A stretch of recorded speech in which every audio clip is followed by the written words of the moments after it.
Hello everyone, welcome back to my channel. पुस्तकालय अध्यक्षों की कार्यशैली पर निर्भर करेगी बहाली। स्कूलों में बहाल लाइब्रेरियन की उपयोगिता की होगी समीक्षा। राज्य के माध्यमिक एवं उच्च माध्यमिक विद्यालय में बहाल पुस्तकालय अध्यक्षों की उपादेयता की समीक्षा होगी। प्रस्तावित समीक्षा पर ही पुस्तकालय अध्यक्षों के नए पदों का सृजन और नियोजन निर्भर करेगी। और इसकी मतलब इनकी उपयोगिता की समीक्षा होगी, उसके बाद ही नए पदों का सृजन और फिर इनके नियोजन मतलब इनका नियोजन होगा या नहीं वो निर्भर करेगा। समीक्षा में यह देखा जाएगा कि जिन उद्देश्यों की पूर्ति के लिए पुस्तकालय अध्यक्षों की बहाली हुई है उन पर वे कितना खरे उतरे हैं।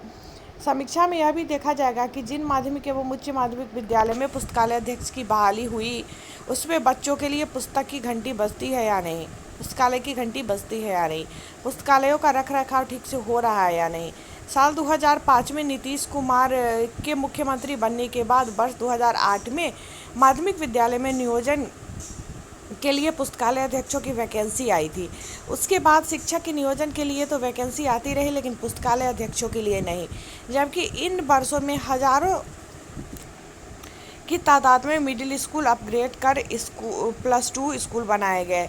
वर्तमान में माध्यमिक एवं उच्च माध्यमिक शिक्षकों के नियोजन के लिए छठे चरण की नियुक्ति की प्रक्रिया चल रही है, जो लॉकडाउन की वजह से स्थगित हो गई थी। इसी बीच 32,916 माध्यमिक शिक्षकों एवं 1,000 उच्च माध्यमिक कंप्यूटर शिक्षकों की नियुक्ति के लिए पद सृजित हुए।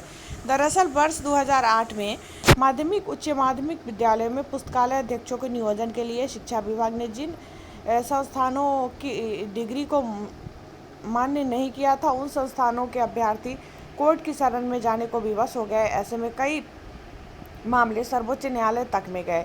ऐसे मामलों में सर्वोच्च न्यायालय के आदेश का अनुपालन हुआ है। इससे पुस्तकालय अध्यक्षों के पहले चरण के नियोजन का ही मामला लंबा खिंच गया।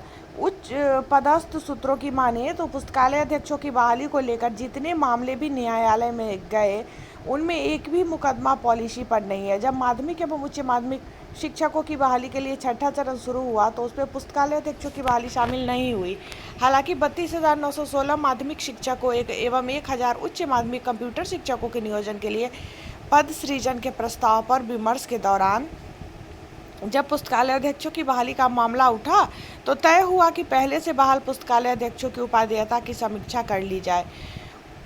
उस पर ही पदों का सृजन और नियोजन निर्भर करेगा। बहरहाल निर्णय के बावजूद लॉकडाउन की वजह से अब तक समीक्षा नहीं हो पाई है। माना जा रहा है कि लॉकडाउन के बाद सामान्य स्थिति बहाल होते ही समीक्षा होगी।